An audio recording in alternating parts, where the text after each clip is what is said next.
Buonasera e ben ritrovati con l'informazione flash di New Sicilia. Vediamo insieme i titoli più rilevanti del pomeriggio. In apertura le 3 decisioni urgenti assunte questo pomeriggio dalla Giunta regionale convocata dal presidente Schifani dopo le notizie dell'inchiesta della Procura di Palermo che coinvolge esponenti politici e funzionari pubblici. Disposta la sospensione dall'incarico a tempo indeterminato per Maria Letizia Di Liberti, dirigente generale del Dipartimento regionale della famiglia.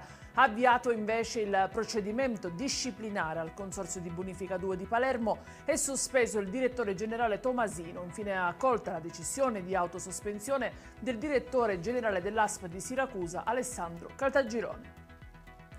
Completato l'iter di approvazione e le procedure di gara per l'avvio dei lavori di riqualificazione della zona industriale di Catania, l'imponente intervento da 50 milioni di euro è pronto a diventare realtà. I primi cantieri potranno essere avviati entro gennaio 2026.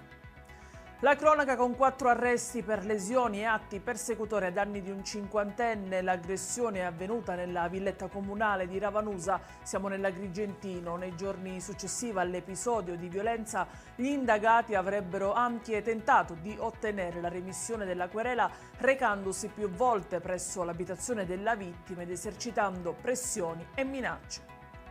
E passiamo al maltempo che in queste ore ha investito la nostra isola con piogge temporali che hanno fatto il loro debutto questa mattina nelle aree occidentali per poi proseguire verso le province orientali.